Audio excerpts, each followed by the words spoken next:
Hey y'all, this is Tamika, the face behind Hey HR. I have a really good topic. And one of the topics actually came from a comment that was left on one of the videos. And guys, I think that this was a really good topic because it was one I was thinking about doing. But to hear that you guys needed just confirmed that I needed to push it out. So if you have any more suggestions on anything you think I should do, definitely put it down in the comment below. Hit subscribe. Make sure that you're getting alerts so that you'll know when your topic comes up. So the topic we'll be talking about today is HR in different industries. What is the view on HR in multiple industries like manufacturing or digital world or sales or what have you? So if you want to know all about what HR is like in these different industries, definitely keep watching. So in all industries, there are some main points that you definitely want to pay attention to, regardless of whatever industry you're in. You always want to pay attention to how many employees does this organization have? How many HR professionals take care of this number of employees? Who does HR report to? Who reports to HR? What type of positions are in the HR department? And who is the HR leader? What type of leader is that? Who does that leader report to? Those things are so important whenever you're looking at HR in any organization at all. What is the history like for HR? Are you the first HR professional? Have they brought in other folks that are HR professionals? Have those HR professionals before you been actual HR professionals, or have they been kind of just drifted into a position that they just needed filled at the time? Maybe they had worked for the organization for quite some time and they're just showing some good work ethic, but not really knowing the true details of working in HR.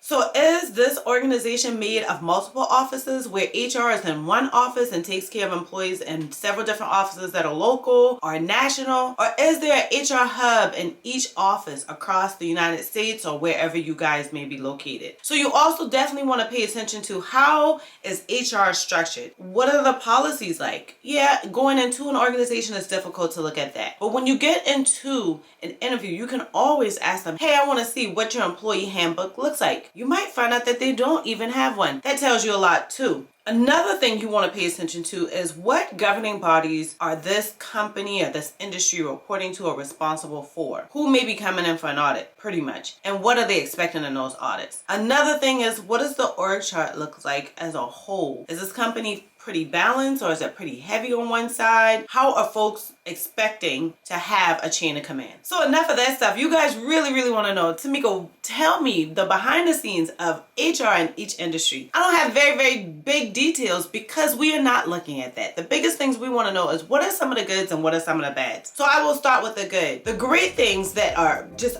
evident in HR is that if you work in a tech industry, HR is normally able to work from home 100% of the time and the pay is normally very comfortable. If you work in construction, it's easier to get pay increases. Normally those are smaller companies or they derive from smaller companies, and so they get paid a little bit differently, which could be pretty comfortable for you.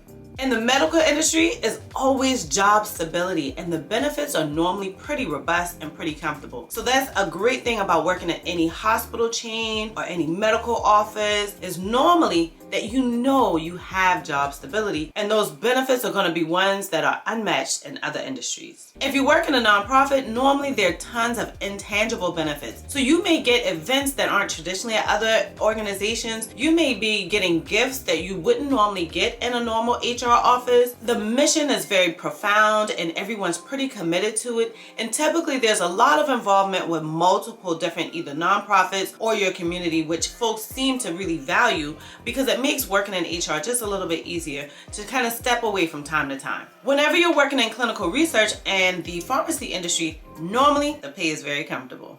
And we all know that, once upon a time, smoking weed was like a side thing nobody wanted to know, but now it's became federally acceptable. Though all states aren't here to say, okay, we're having cannabis in our organization or in our state, cannabis has become one of our industries that HR professionals can work for. Again, the pay is very comfortable and the work culture is very unique. Normally ones that make it a little bit more relaxed to work into. Now those are just a highlight of some of the great things for HR professionals whenever you're working in different industries. Now let's talk about the not so great things. So some of the not so great things is working in a nonprofit. Typically HR professionals, though you have all those great intangible benefits, your base salary is typically very low. Just keep in mind that you want to pay attention to those intangible benefits to see how they may feed back into you.